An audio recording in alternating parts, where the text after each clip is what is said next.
Everyone, स्वागत है आपका मेरे पॉलिटी की रिवीजन सीरीज में। यहाँ पे हम डिस्कस करें पॉलिटी के हर टॉपिक से पूछे जाने एमसीक्यूज। 2000 प्लस एमसीक्यूज की सीरीज चल रही है। आज का टॉपिक है सुप्रीम कोर्ट से रिलेटेड। ऐसा नहीं है कि बस हम एमसीक्यूज डिस्कस करते हैं, एमसीक्यू के मतलब क्वेश्चन के साथ साथ उसका प्रॉपर एक्सप्लेनेशन भी होता है, जिससे आपका पूरा का पूरा टॉपिक भी कवर हो जाता है। और आज तक जितने भी एमसीक्यू आए हुए हैं उस टॉपिक से और फ्यूचर में जो आने वाले हैं वो भी साथ साथ कवरेज अच्छी मिलती है। लास्ट तक देखें वीडियो को, आपको मजा आ जाएगा। आपका टॉपिक प्रॉपरली कंप्लीट हो जाएगा। ऑलरेडी 20 से 25 लेक्चर में रिकॉर्ड कर चुका हूँ।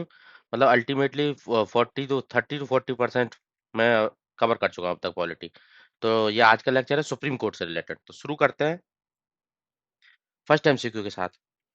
The provision related to Supreme court of India are contained in which part and article of the constitution. पहला क्वेश्चन है कि सुप्रीम कोर्ट ऑफ इंडिया से रिलेटेड जो आर्टिकल है वो किस पार्ट के अंदर आते हैं कॉन्स्टिट्यूशन के अंदर, और उस वो नंबर ऑफ आर्टिकल कितने हैं। ठीक है, तो इसका आंसर है ये आते हैं पार्ट 5 यूनियन एग्जीक्यूटिव के अंदर, आर्टिकल 124 से 147 के अंदर। ठीक है, सिंपल है, पार्ट 5 124 से 147 के अंदर। Very easy to remember. ठीक है, तो और इसी के काउंटर में अगर देखें पार्ट 6 जो स्टेट वाला एग्जीक्यूटिव है उसके साथ डील करता है, वहां पर जैसे 124 था ना, तो उसका वो थोड़ा 1 और 2 को लोकेशन को शिफ्ट कर देंगे तो 214 से 231 तक हाई कोर्ट से डील करता है। ठीक है, दोनों पार्ट 5, एक पार्ट 5 से एक पार्ट 6 थे, यूनियन एग्जीक्यूटिव एक स्टेट एग्जीक्यूटिव। ठीक है, अब नेक्स्ट क्वेश्चन आ जाते हैं, मल्टीपल टाइम पूछे जाने वाले क्वेश्चन। जज ऑफ सुप्रीम कोर्ट किसके द्वारा अपॉइंट किए जाते हैं, उनको अपॉइंट कौन करता है। ठीक है, तो ये अपॉइंट किए जाते हैं प्रेसिडेंट ऑफ इंडिया के द्वारा। अब अपॉइंट तो ये कर रहे हैं, बट जो ये नाम आता है कि इसको जज जज अपॉइंट करना है सुप्रीम कोर्ट में, वो कैसे आता है। तो उसके लिए 3 जज केस आए थे, फर्स्ट जज केस, सेकंड जज केस, थर्ड जज केस, उसके एमसीक्यू फर्दर ऐड किया हुआ हूं। ठीक है, अभी जो फॉलो होता है थर्ड जज केस वाला प्रोविजन फॉलो होता है, जिसमें सीजेआई प्लस में 4 जज रिकमेंडेशन देते हैं।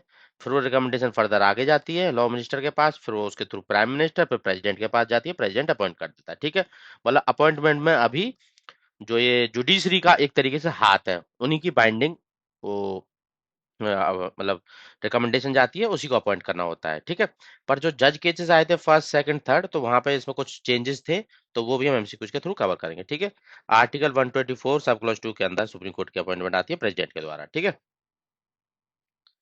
नेक्स्ट क्वेश्चन पे आ जाते हैं। Who initiated the proposal of recommending name appointment of supreme court of जज। मतलब जो ये रिकमेंडेशन आती है कि इस पर्सन को जज की तरह अपॉइंट करना है, तो ये रिकमेंडेशन कहाँ से शुरू करती है होती है। तो ये रिकमेंडेशन होती है कॉलेजियम सिस्टम से शुरू। कॉलेजियम सिस्टम को लीड कौन करता है, सीजेआई प्लस में 4 अदर जजेस in case of supreme court, और in case of high court CJI plus में 2 सीनियर मोस्ट जजेस। ठीक है, तो ये शुरू होती है सीजेआई से, तो इसका आंसर होगा सी, करेक्ट, कॉलेजियम सिस्टम से। ठीक है, और वो जो रिकमेंडेशन देते हैं लॉ मिनिस्ट्री पे जाएगी, लॉ मिनिस्ट्री उसको प्राइम मिनिस्टर को देगा, प्राइम मिनिस्टर फर्दर उसको प्रेसिडेंट को दे देगा अपॉइंट करने के लिए। ठीक है, प्रॉपर डिस्क्रिप्शन एक्सप्लेनेशन मेंशन्ड है, लिंक आपको डिस्क्रिप्शन में मिल जाएगी, डाउनलोड कर लेना, अच्छे से समझ के प्रैक्टिस कर लेना, एग्जाम आपका कन्वर्ट हो जाएगा। अब आ जाते हैं कि ये जज केस जैसे जैसे आए थे, किस साल में आए थे और आउटकम क्या थी। इस पे क्वेश्चन मल्टीपल टाइम आए हुए हैं, आगे भी आएंगे। What are the key conclusion of first जज केस। 1982 में आया था पहला जज केस, किस लिए आया था कि सीजीआई, पहले क्या होता था, सीजीआई नेम प्रपोज करता था, रिकमेंडेशन देता था कि इसको अपॉइंट करो। ठीक है, तो उसी पे ये केस था कि जो सीजीआई की जो रिकमेंडेशन है वो कंकरेंस है। कंकरेंस मतलब जो उसने रिकमेंड किया है एग्जीक्यूटिव को, प्रेसिडेंट को, उसको अपॉइंट करना पड़ेगा, ऐसा है कि नहीं। तो फर्स्ट जज केस में निकल के आया था कि नहीं नहीं, ऐसा कुछ भी नहीं है, एग्जीक्यूटिव के पास प्राइमेसी है जुडिशियल अपॉइंटमेंट को लेकर। मतलब जो उनकी रिकमेंडेशन थी वो बस एडवाइजरी थी, नॉट कंकरेंट थी। ठीक है, तो वहां पे पहले जज केस में बताया था कि एग्जीक्यूटिव के पास फुल प्राइमेसी है इन जुडिशियल अपॉइंटमेंट। तो ये पहले केस की आउटकम रही थी, ईयर और किसके पास पावर थी, एग्जीक्यूटिव के पास। But as we can see in constitution में लिखा हुआ है कि सेपरेशन होनी चाहिए जुडिशरी और एग्जीक्यूटिव के बीच में, आर्टिकल 50 में जाके। ठीक है, तो सेपरेशन ऑफ पावर नहीं दिखाई दे रहा है यहाँ पे। तो फिर दोबारा बाद में एक और केस आया, सेकंड जज केस। ठीक है, 93 का, 82 के बाद डायरेक्ट 93 में। यहाँ पे क्या आया, यहाँ पे एक कॉलेजियम सिस्टम बना दिया कि रिकमेंडेशन यहाँ से निकल के आएगी। एक कॉलेजियम सिस्टम बनाया इन्होंने कि सीजीआई प्लस में 2 जज, ये कॉलेजियम है 3 लोगों का, ये रिकमेंडेशन देंगे लॉ मिनिस्टर से, फिर प्राइम मिनिस्टर, फिर उनको बाद में अपॉइंट करना पड़ेगा प्रेसिडेंट के द्वारा। तो ये कॉलेजियम सिस्टम वाला आया, तो इनके पास पावर दोबारा से किसके पास आ गई, जुडिशरी के पास। तो judiciary get primacy, collegium system establish. कोई पूछ ले आपको कॉलेजियम सिस्टम कब इन्वेस्टमेंट इस्टेब्लिश हुआ था, सेकंड जज केस के बाद, ठीक है। अब इनके पास पावर आ गई है, ये अपॉइंटमेंट अपनी खुद देख रहे हैं, ठीक है। और पहले जज केस में किसके पास थी, एग्जीक्यूटिव के पास थी। नेक्स्ट आ जाते हैं थर्ड जज केस पे। अब थर्ड जज केस की क्यों जरूरत पड़ी, जो कॉलेजियम सिस्टम था 1+2 वाला, उसको थोड़ा एक्सपेंड किया गया कि मल्टीपल पॉइंट ऑफ व्यू आएंगे, तो अच्छे से अच्छे पर्सन की रिकमेंडेशन जाएगी, फिर उसको बाद में अपॉइंट किया जाएगा, ठीक है। तो कॉलेजियम सिस्टम को एक्सपेंड किया गया, 5 मेंबर के साथ कर दिया गया 1+4 वाला। इन case of supreme court, high court में अभी भी 1+2 वाला ही चलता है, ठीक है। एक्सप्लेनेशन प्रॉपरली दिया हुआ है, रीड कर लेना इसको पीडीएफ से। अब इसमें क्वेश्चन कई बार ये भी आता है, मैच द फॉलोइंग टाइप वाला, कि फर्स्ट जज केस कब आया, 1982, सेकंड जज केस कब आया, 1993, थर्ड जज केस कब आया, 1998, ठीक है। अब एक और तरीके से क्वेश्चन को पूछ सकता है कि आउटकम क्या क्या थी, ठीक है। जैसा मैं लास्ट 3 क्वेश्चन में आपको कवर किया, वही आउटकम थी। फर्स्ट जज केस में क्या था, इसमें प्राइमेसी किसके पास थी, एग्जीक्यूटिव के पास ही रिगार्डिंग अपॉइंटमेंट। सेकंड जजेस में क्या हुआ, जुडिशरी के पास अपॉइंटमेंट के लिए रिगार्डिंग जो प्राइमेसी आ गई, यहाँ पे वो कॉलेजियम सिस्टम अपना आया, ठीक है। थर्ड जज केस में क्या था, फर्दर एक्सपेंशन हुआ उसका जो कॉलेजियम सिस्टम का। तो सिंपल, ये तीनों आप मैच द फॉलोइंग में कर सकते हो कन्वर्ट इसको एग्जाम में।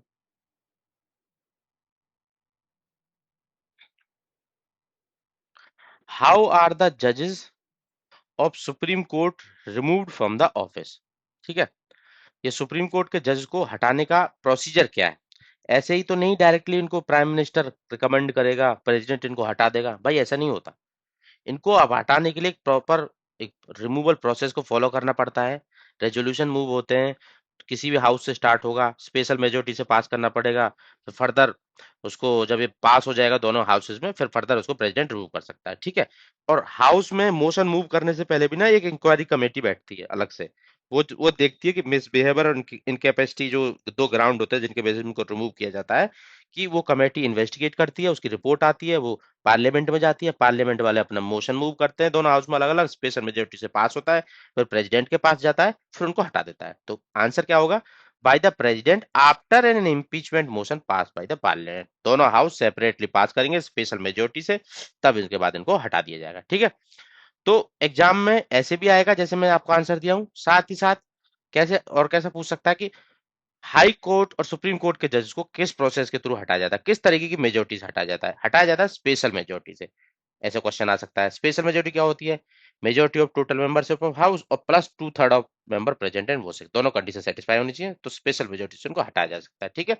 दोनों हाउस में सेपरेटली मूव किया जाएगा, दोनों में स्पेशल मेजोरिटी से पास होगा, फिर प्रेसिडेंट को बाद में हटा सकते हैं। बट उससे भी पहले क्या होता है, एक इंक्वायरी एक्ट के थ्रू इनको हटाया जाता है। पहले इंक्वायरी होती है, फिर उसके बाद ये हाउसेज में जाता है, फिर उसके बाद प्रेसिडेंट के पास जाता है रिमूवल के लिए, ठीक है। तो तीनों पॉइंट आपको नोट डाउन करने हैं, इंक्वायरी, फिर उसके बाद हाउस में मोशन, फिर उसके बाद फाइनली प्रेसिडेंट को रिमूव करता है।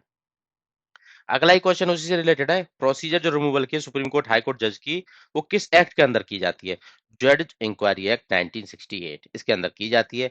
इसमें क्या होता है कि पहले इंक्वायरी होती है, इंक्वायरी के लिए ग्राउंड है कि उन्होंने मिसबिहेवियर किया है, इनकैपेसिटी में है, ठीक है। तो उसके लिए उनको पहले नोटिस दिया जाएगा, फिर इंक्वायरी कमेटी बैठेगी, फिर इन्वेस्टिगेशन होगी, फिर रिपोर्ट बन के आएगी। बाद में रिपोर्ट के बेस पे ये हाउस में घूमेगी रिपोर्ट, उसके बेस पे फर्दर ये जो अपना मोशन मूव करेंगे दोनों हाउस, स्पेशल मेजोरिटी से पास हो गया, फिर प्रेसिडेंट को बाद में हटा देंगे, ठीक है। ये स्टेप है, प्रॉपर मैंने स्टेप्स लिखे हुए हैं, एक बार देख लोगे तो माइंड में छप जाएगा। एज पर आर्टिकल 124(2), ठीक है, sub clause 2, supreme court ruling is consultation of chief justice of India necessary for appointment of other जजेस। मतलब जो सुप्रीम कोर्ट की रूलिंग के अकॉर्डिंग कि चीफ जस्टिस ऑफ इंडिया का जो कंसल्टेशन होता है अपॉइंटमेंट में अदर जजेस के सुप्रीम कोर्ट के, वो जरूरी है क्या, ऐसा कहीं लिखा हुआ है, yes. Consultation with CGI is mandatory, उनके बिना अपॉइंटमेंट हो ही नहीं सकती, उनसे कंसल्ट करना ही पड़ेगा।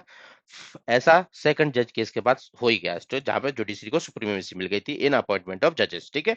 सेकंड जज केस के बाद, उससे पहले तो क्या एग्जीक्यूटिव के पास सुप्रीमेसी थी उसमें, ठीक है।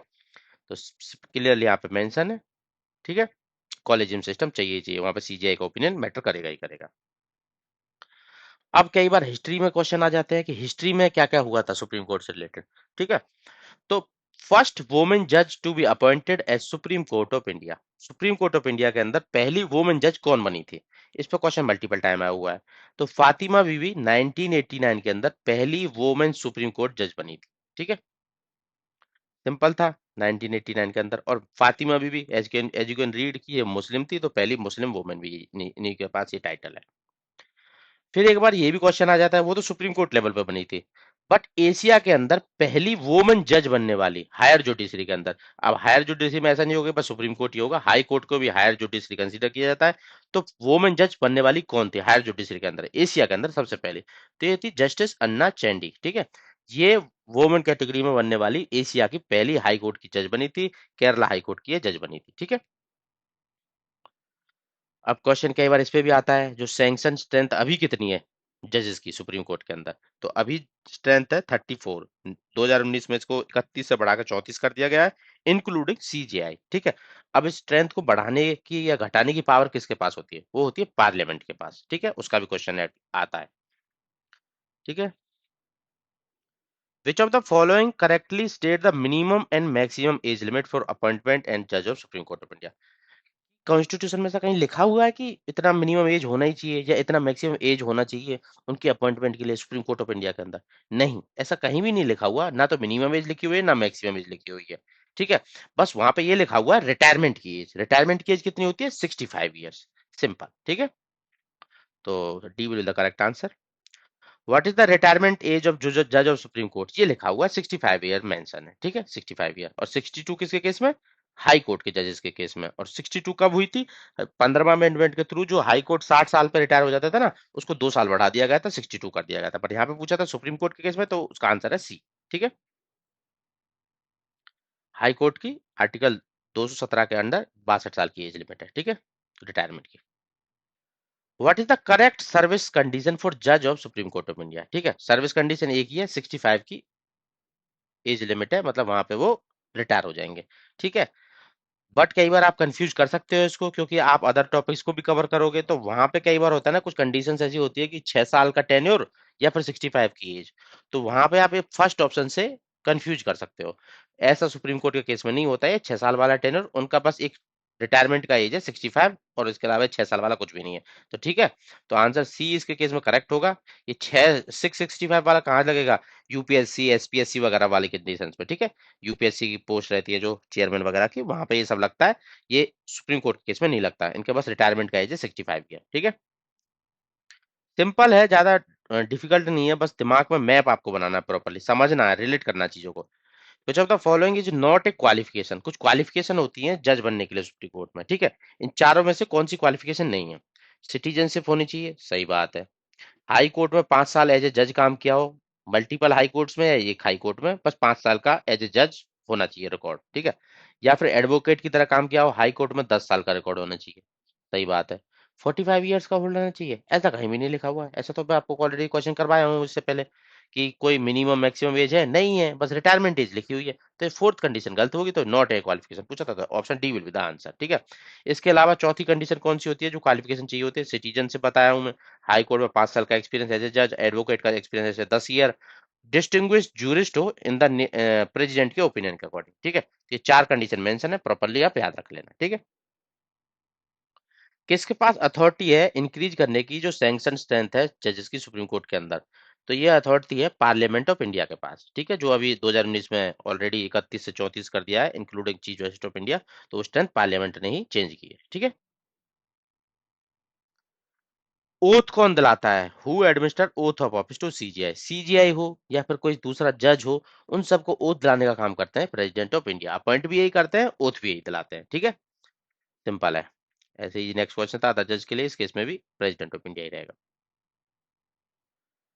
15th कॉन्स्टिट्यूशनल अमेंडमेंट 1963 में जो पास हुआ था, उसके उसमें बोला गया था any question regarding the age of supreme Court जज इज डिसाइडेड बाय। कौन डिसाइड करता है? एज के रिगार्डिंग कोई भी मैटर आएगा, डिस्प्यूट आएगा, तो सुप्रीम कोर्ट के एज के रिगार्डिंग, मतलब जो जहाँ पे जजेस वगैरह होते हैं, तो 15 कॉन्स्टिट्यूशन अमेंडमेंट एक्ट के बाद तो उस मैटर में डिसाइड कौन करेगा? तो उसमें डिसाइड करेगा पार्लियामेंट, ठीक है। सच अथॉरिटी और इन सच मैनर पार्लियामेंट में by law provide. Parliament decide करेगी बाई लॉ। उससे पहले क्या होता था? उससे पहले प्रेसिडेंट डिसाइड करता था, ठीक है, एज वाले मैटर को। बट अभी 15वें अमेंडमेंट के बाद ये पावर आ गई है पार्लियामेंट के पास, ठीक है, 63 में। नेक्स्ट क्वेश्चन पे आ जाते हैं। ऐसे बट एक और फैक्ट मैं आप लोगों को बता देता हूँ। ऐसा बस सुप्रीम कोर्ट के जज में केस में हुआ है। हाई कोर्ट के केस में अभी भी प्रेसिडेंट ही डिसाइड करता है। Any question on age of high Court जज? ठीक है, ये याद रखना 217। यहाँ पर कंफ्यूज हो सकते हैं क्योंकि आप लोगों को लगा जैसे सुप्रीम कोर्ट में हो रहा है ऐसे हाई कोर्ट में हो रहा होगा, बट ऐसा नहीं हो रहा है। हाई कोर्ट में अभी भी पावर प्रेसिडेंट के पास ही है, सिंपल। विच प्रोविजन,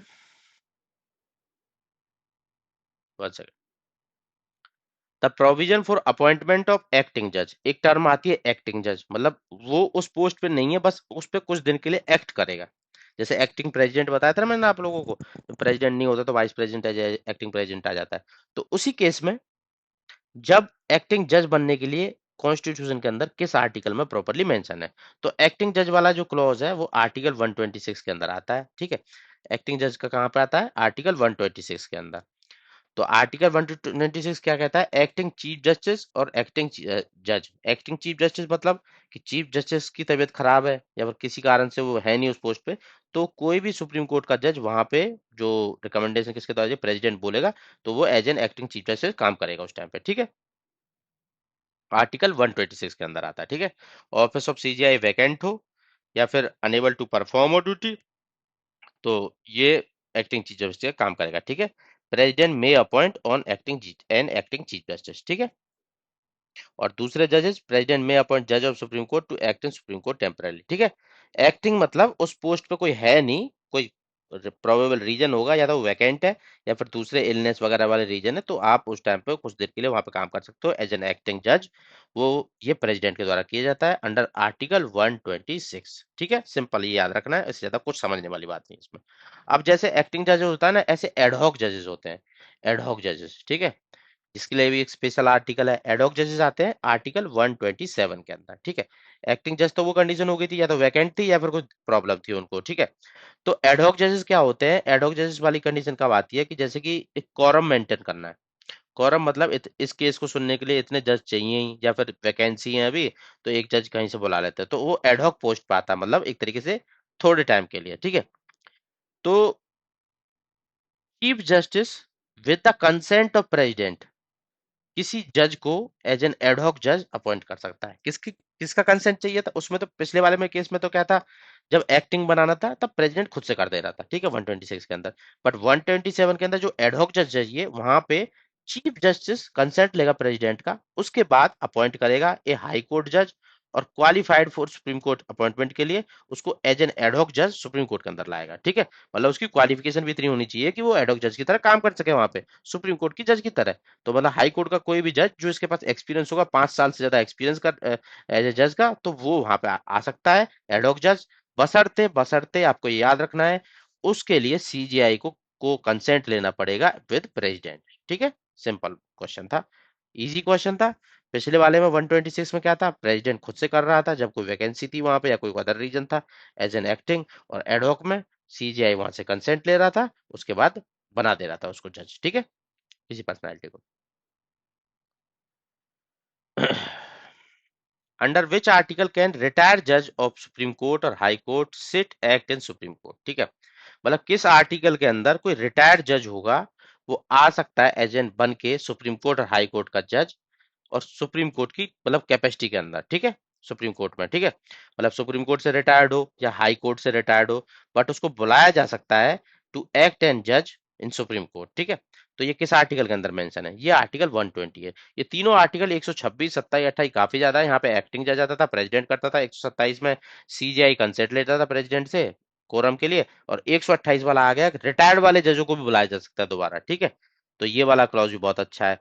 ठीक है, ये क्या करेगा? Chief justice of India request करेगा किसी रिटायर्ड जज को जो कि सुप्रीम कोर्ट से होगा, या फिर हाई कोर्ट के जज को बुलाएगा, तो उसके बाद क्वालिफिकेशन होनी चाहिए उतना बनने के लिए, तो उनको एज एन जज बुला सकता है वो। ठीक है, तो ये वाला कंडीशन है तीसरे वाले के अंदर। ठीक है,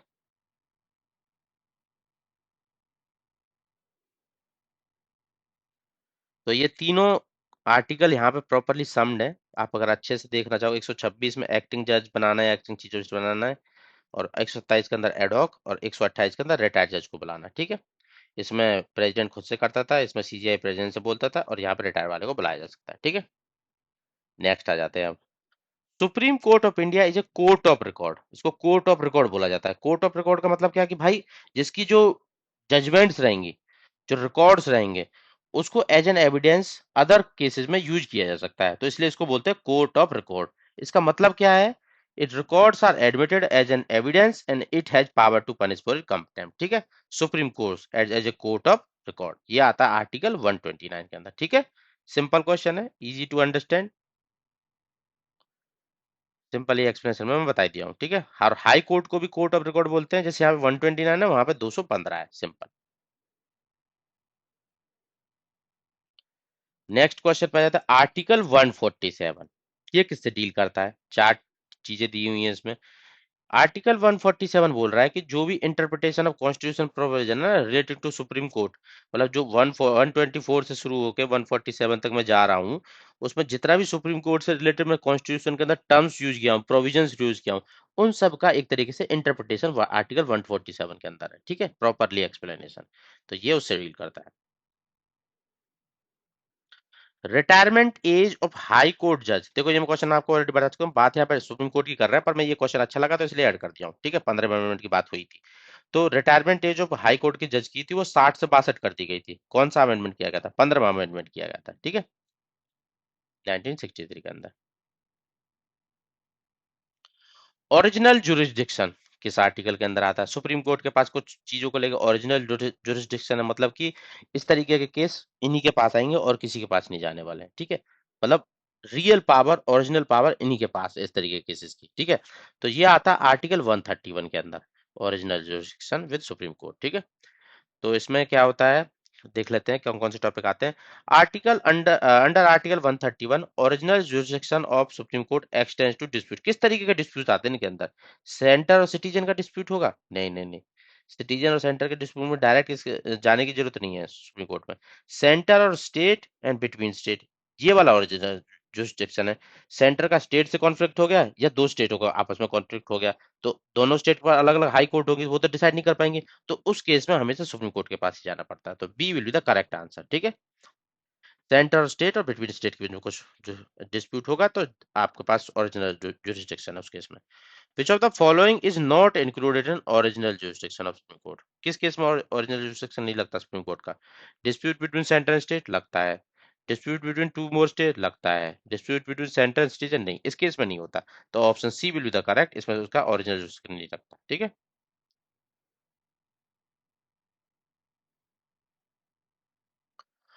What is the monetary limit to file a case filed under original jurisdiction of Supreme Court? कितनी लिमिट है? कोई लिमिट नहीं है भाई, नो मॉनेटरी लिमिट, कितनी भी कैपिटल का केस हो यहाँ पे डायरेक्टली जा सकता है, ठीक है।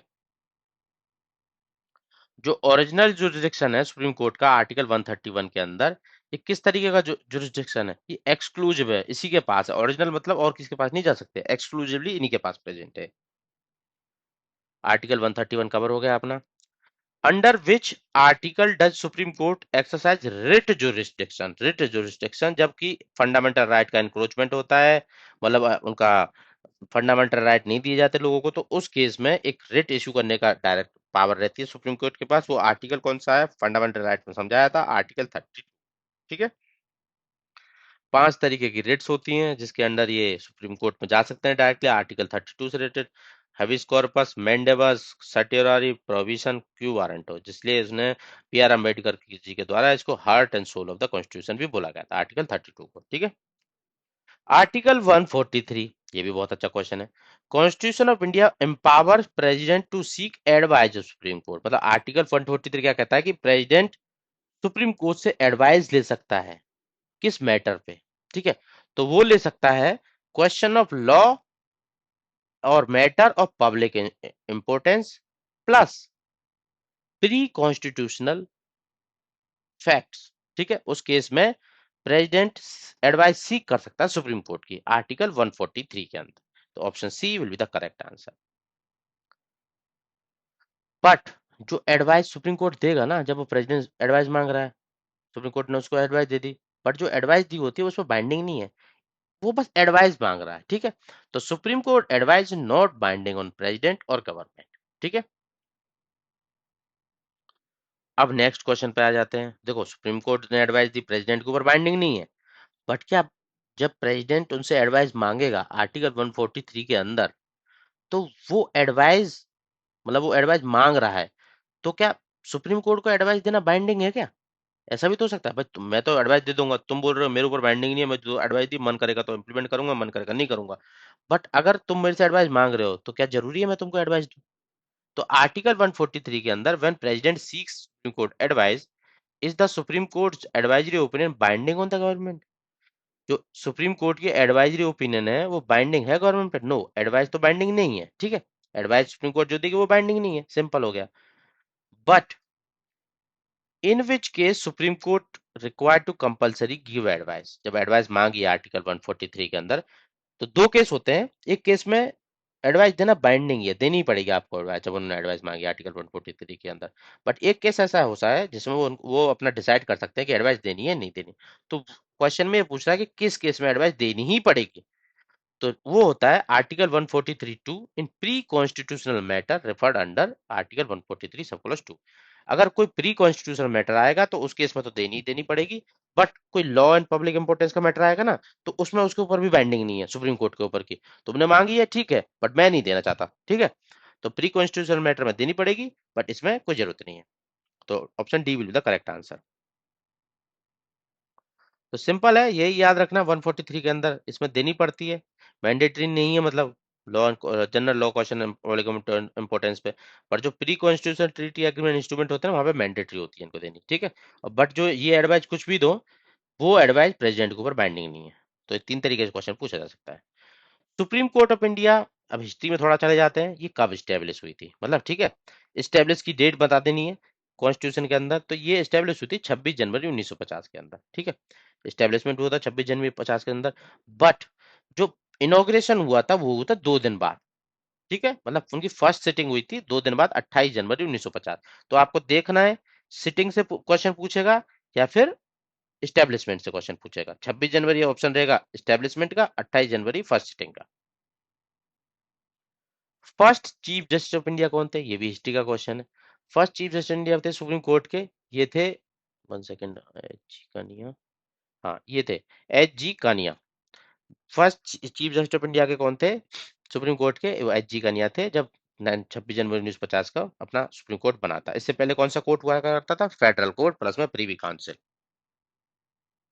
ठीक है। सिंपल है, ज्यादा डिफिकल्ट नहीं है, अच्छे से सुनो।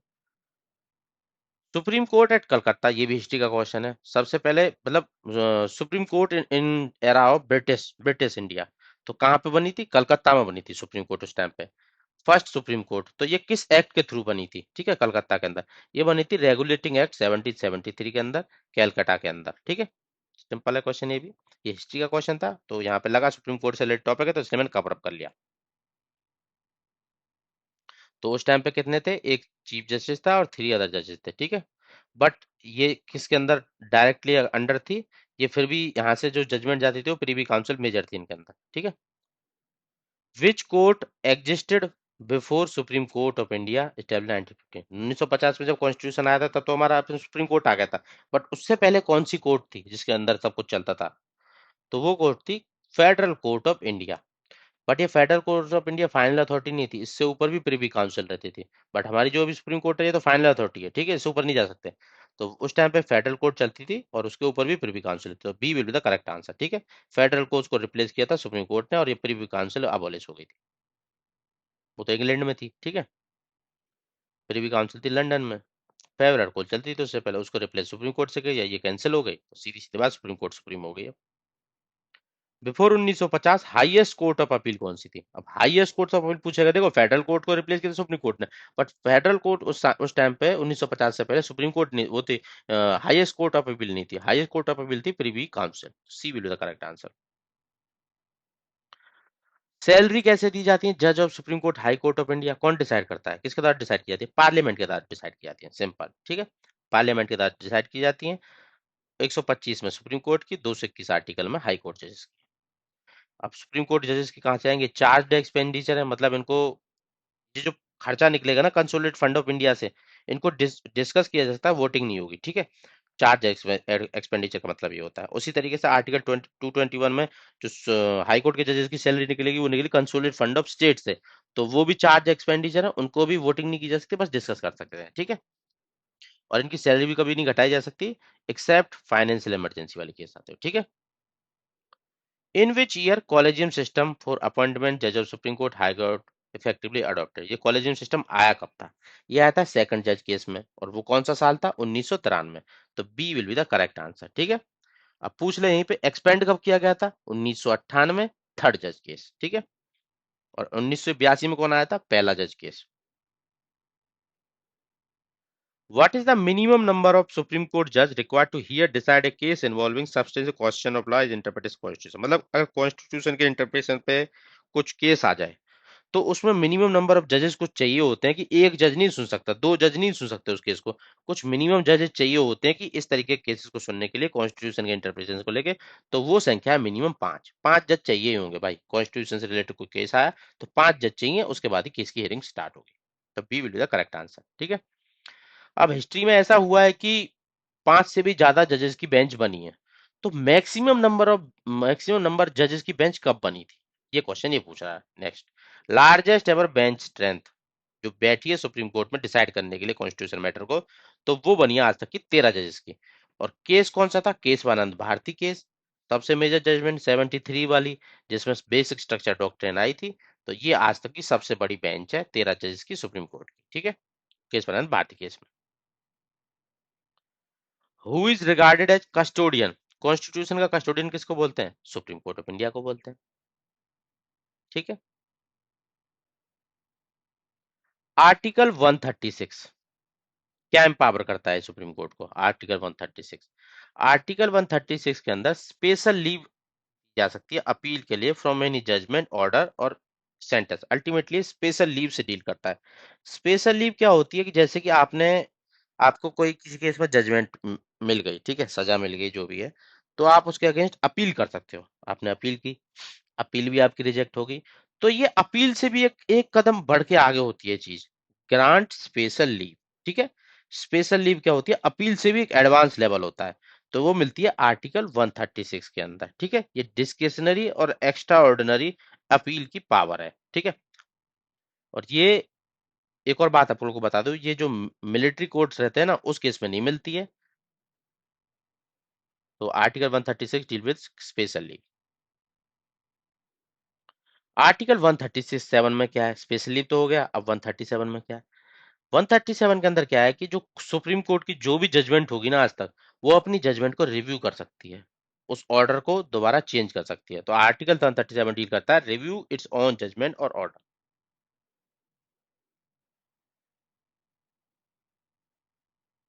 आर्टिकल 142 किससे डील कर रहा है? ये भी बड़ा आर्टिकल है, अच्छा आर्टिकल है।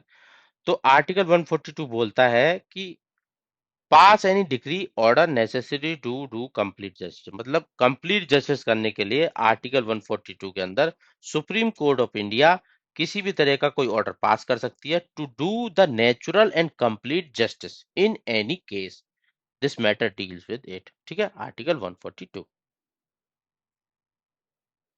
जैसे कि एनवायरनमेंट का केस हो गया, पुलिस रिफॉर्म को लेके हो गया, बाबरी मस्जिद को लेके हो गया, कंपनसेशन ऑर्डर को लेके, extraordinary discretionary where law is silent. जहां भी उनको लगेगा कि नेचुरल जस्टिस कंप्लीट जस्टिस की रिक्वायरमेंट है, तो वहां पे आर्टिकल 142 के अंदर सुप्रीम कोर्ट जजमेंट दे सकती है, ठीक है। All proceeding in supreme court of India shall be conducted in which language, ठीक है। इसके लिए भी पर्टिकुलर आर्टिकल है। सुप्रीम कोर्ट की जो भी जजमेंट होती है किस लैंग्वेज में कंडक्ट कराई जाती है, साथ ही साथ हाई कोर्ट की भी, ठीक है। तो वो कराई जाती है इंग्लिश के अंदर, इंग्लिश लैंग्वेज को फॉलो करना पड़ता है इनको। आर्टिकल 348 के अंदर all proceeding in supreme court और high court shall be in English language, simple है। आर्टिकल 348 जहाँ ये लैंग्वेज वाला आएगा चैप्टर तब पढ़ेंगे। तो 348 के अंदर सारी की सारी रूलिंग सुप्रीम कोर्ट और हाई कोर्ट की इंग्लिश में ही होती है, ठीक है, मैंडेटरी है। Who has the power to transfer any case from one high court to another, एक हाई कोर्ट से दूसरे हाई कोर्ट में केस को शिफ्ट करना, या फिर one subordinate court to another subordinate court में शिफ्ट करना, ये पावर होती है अपने सुप्रीम कोर्ट ऑफ इंडिया के पास, ठीक है। Supreme court of India article 139 के अंदर, ठीक है। ऐसे ही हाई कोर्ट के पास भी पावर होती है, पर हाई कोर्ट के पास पावर होती है स्टेट के अंदर ही, एक छोटे कोर्ट से दूसरे वाले कोर्ट में भेजना हाई कोर्ट के पास पावर होती है, पर वो स्टेट लेवल पे होती है, ठीक है।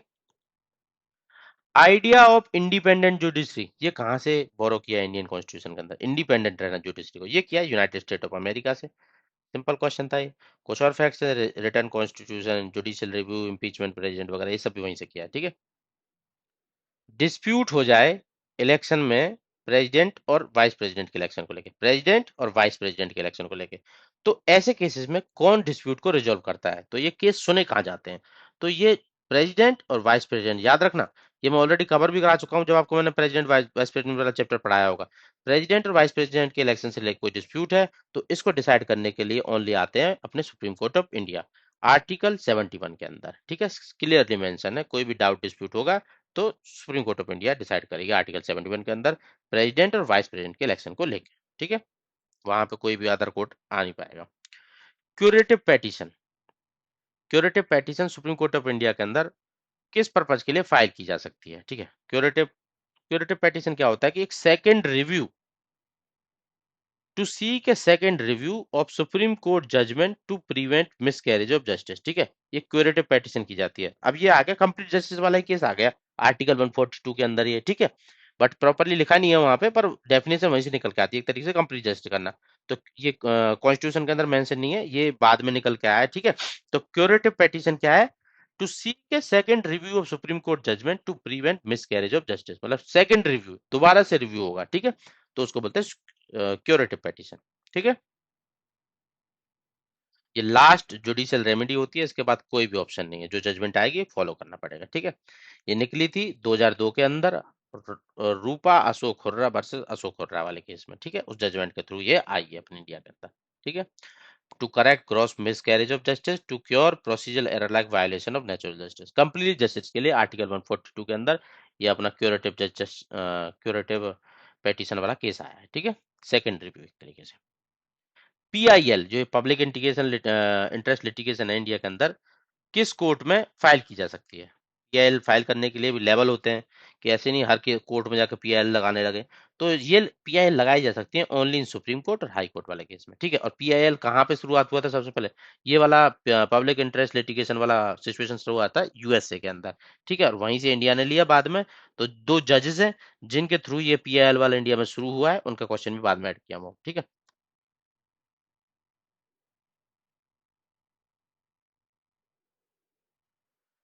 concept of PIL India was initiated by which supreme Court जज, मतलब इंडिया के अंदर जो सुप्रीम कोर्ट में जब ये पीआईएल वाला के सिचुएशन शुरू किया था, इनिशिएट किया गया था कंसेप्ट, तो कौन जज थे मेनली, किनको क्रेडिट किया जाता है इस चीज के लिए, पीआईएल वाले केस के लिए, ठीक है।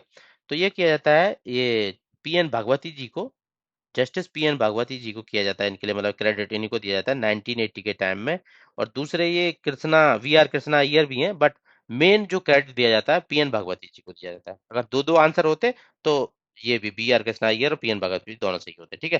तो मेन क्रेडिट किसको दिया जाता है, पीएन भागवती जी को, पीआईएल वाला। और पीआईएल स्टार्टिंग कहाँ से हुई थी, यूएसए से, ठीक है।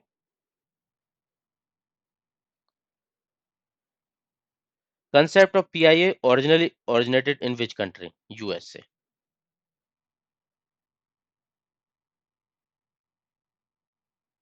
आर्टिकल 141 ये क्या है, कॉन्स्टिट्यूशन ऑफ इंडिया, ये क्या प्रोवाइड करता है, ये बोलता है कि कोई भी law declared by supreme court of India shall be binding on all court within the territory of India, जो भी इन्होंने जजमेंट वगैरह दी वो थ्रू आउट बाइंडिंग रहेगी, लॉ जो डिक्लेयर किया है, ये आर्टिकल 141 बोलता है, ठीक है।